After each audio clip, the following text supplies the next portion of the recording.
Welcome back to the Vanessa G Fitcast. I'm Vanessa Pozos, and here with me is Omar Pozos, my co-host and husband. Omar, you're looking smart today. Because I'm wearing glasses. Is that why you're saying that? Yes, I like it. I know. Listen, sometimes every now and again, I get the brightness, the knowledge out of me, and it comes out in the form of glasses. Well, today I wanted to talk about something that I really enjoy talking about, and that is the metabolism. And the thing is, this is something I really need people to understand. If you are trying to lose body fat and you have a slow metabolism, you are wasting your time. That is the reality. Ooh, say that again. If you're trying to lose fat and you have a slow metabolism, you are wasting your time. Okay. It's the reality, because you are just going to feel like you are just constantly banging your head against a wall, seeing nothing happen with your body if your metabolism is slow. It's going to feel freaking impossible to lose body fat. I know, I've been there. So many of our clients have been there in the past. That is the reality of the situation. But the good news is your metabolism absolutely can be changed. Your metabolism adapts. Your metabolism is not a fixed thing. And I think a lot of people get that wrong. A lot of people think about oh gosh, it just runs in my family. It's, my genetics. I think a lot of us just like to place blame on our genetics and on this thing that's completely outside of our control, and just be like, that's just the way that I'm built. That's just the way my body is. All the women in my family are built that way. Saying just being overweight runs in my family, or even obesity runs in my family. How often do we hear people say runs that? In my family. Yeah. And I think in my own family included, I think it does play, a factor. It plays a role in it to a certain extent. Again, I'm prone to pre-diabetes. I'm prone to a lot of things. And that is something that I have to kind of keep an eye out. But to your point, and we've said this, I think not too long ago, but what is it? It's, the genetics load the gun, and it's lifestyle, it's habits that ultimately pull the trigger. Yeah, exactly. Your genetics plays a role in everything. That's undeniable. Absolutely. But the way that your genetics express themselves is going to be absolutely determined by the things that you do, by your environment, by a lot of different factors that are within your control. And I think people very much overestimate the role that genetics play in the metabolism, because absolutely there's a genetic component, 100%, but I think people are very much overestimating it. If you think about it, I looked up this statistic today to get the most accurate current statistic here.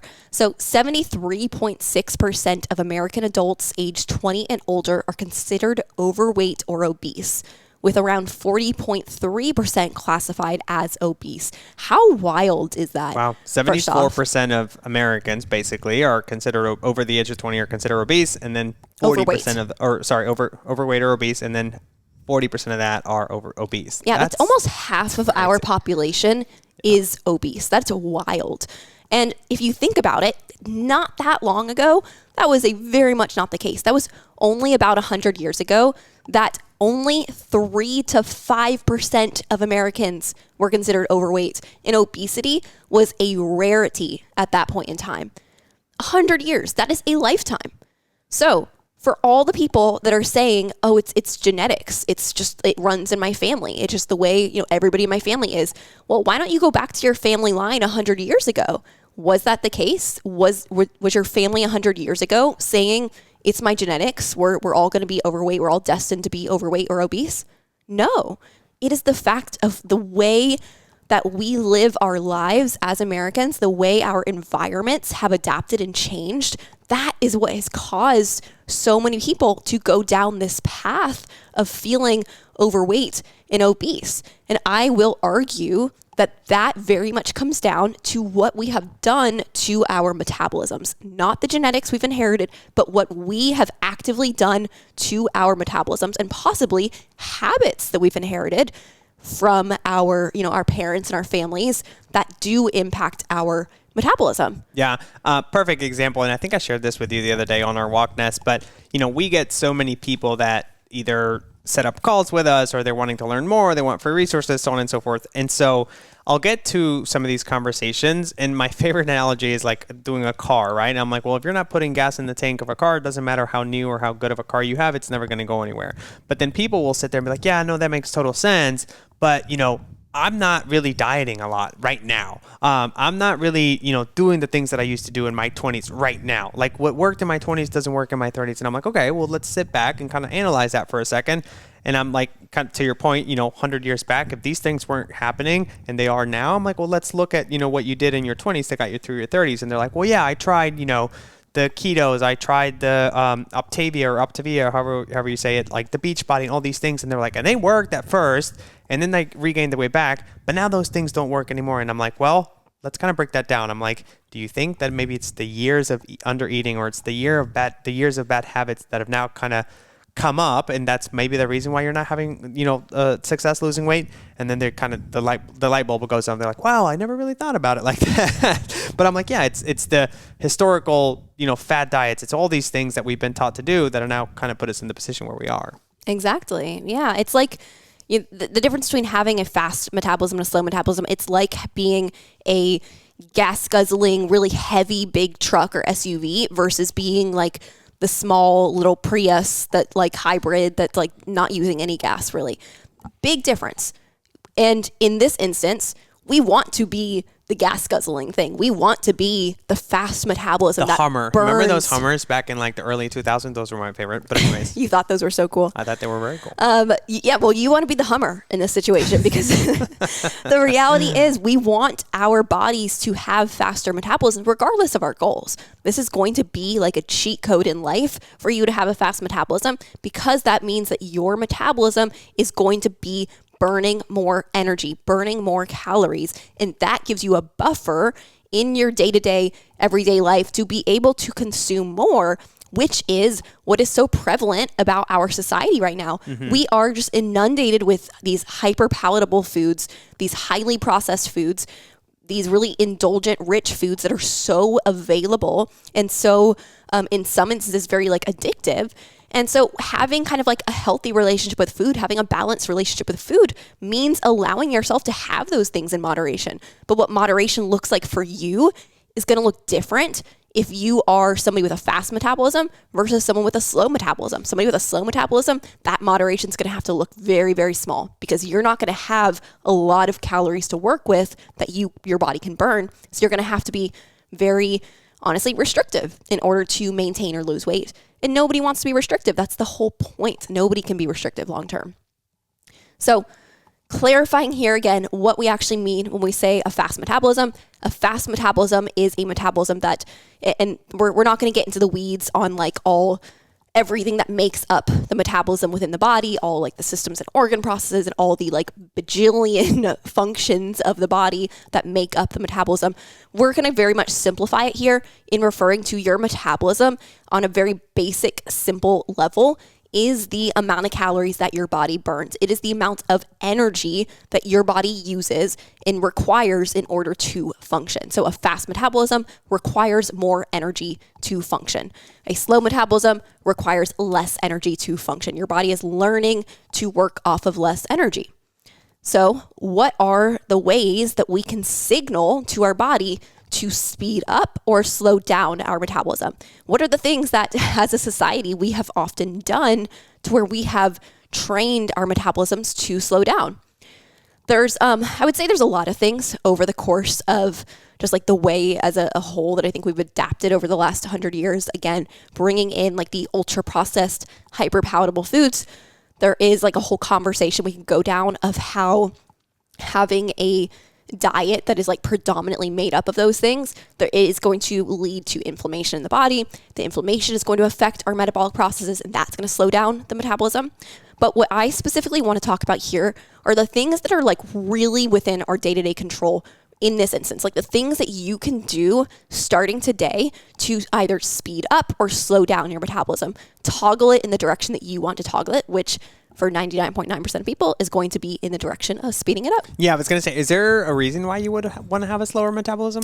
Not that I can think of, unless maybe in the instance of somebody that's like just trying to put on weight and they are someone who's like, really, really skinny. Like I'm thinking more of like the men who want to put on a little bit more weight and feel like they just cannot eat enough to be able to do so. Maybe in that instance, they'd want to slow their metabolism down. Got it. Okay. Even then, there's other ways that to go about it. But anyway, so if you wanted to slow down and conserve energy, because that's what you're doing, you're teaching your body to conserve energy. You're signaling to your body, conserve. That is kind of the message that you want to send your body if you want to slow your metabolism down. And we're starting here because I think even though that's not people's goal, most people... Not the sexy part. Yeah, most people are not wanting to slow down their metabolism. It's good to understand what does slow your metabolism down because these are the things that people are doing. So 2 things here. If we want to slow our metabolism down, we want to conserve energy, then there's really 2 kind of main toggles that people are probably pulling on. And that is eating less and doing high calorie burning exercises that require little muscle. So I'm going to dive into each of these 2 things, kind of what that actually means. So when we talk about eating less, essentially your body is going to learn to burn what you are giving it. So if your body normally would be burning 2,000 calories in like a normal metabolism state based on your body type, well, if you go then on a diet of 1,200 calories for an extended period of time, you are sending the signal to your body that we're only getting 1,200 calories. So we need to learn how to run our metabolism off of 1,200 calories. We need our metabolism to be more efficient with each and every calorie it's given. And in doing so, it slows down the metabolic rate.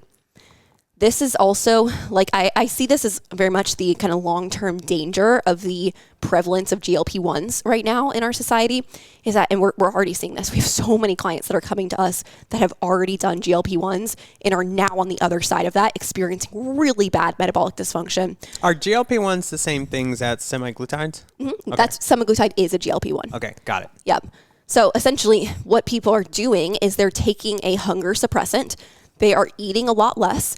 In eating a lot less, they are losing weight, but also in eating a lot less, they are severely slowing down their metabolism. And so then eventually they stop taking the GLP-1 because most people are not trying to take that forever for the rest of their life. And so at some point they stop taking it, and what happens? Now they're left with a slow metabolism and their hunger comes right back up.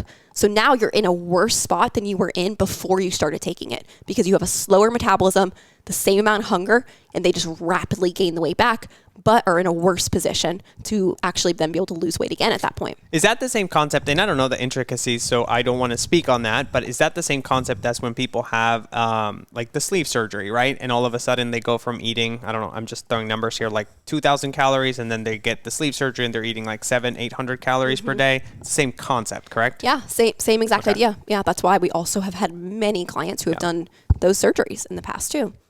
It's literally the same thing. Now, the kind of second toggle that you might pull to slow your metabolism down is, like I mentioned, we're doing high calorie burning exercises that require little muscle. So what does that mean?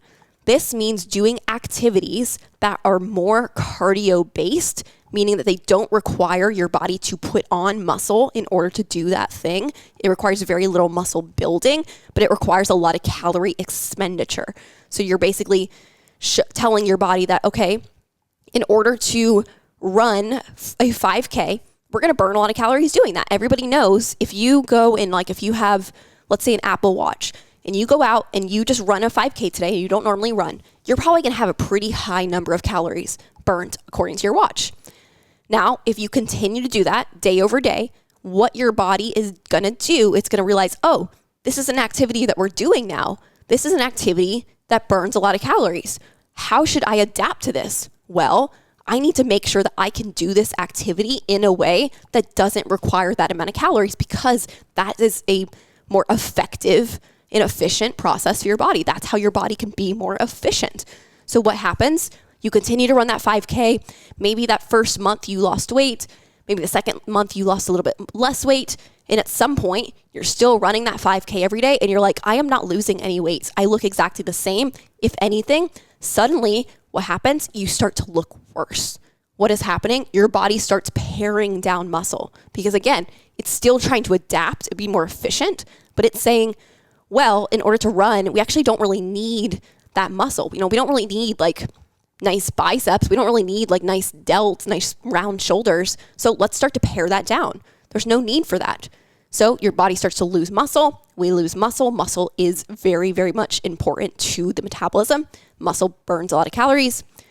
We lose muscle and you're just in a worse spot with your metabolism. Yeah, I mean, think of it from this perspective, right? And I think that's what creates, or that's what makes the human body so cool, is its sole job is to keep you alive. So if you look at the marathon runners, if you look at the sprinters, they're all very lean. They're small, they're little, because of that whole concept. And then I was going to ask you too, and you don't have to go down like super specifics, but can you share your story a little bit? Because you did something very similar to this when you started running and doing all these things back in Atlanta too, right? Yeah, well, when I first moved to Atlanta, I always loved running. I still do. I still think running is a really fun, enjoyable activity, but I used it for the wrong purposes initially. I saw it as a way to lose weight.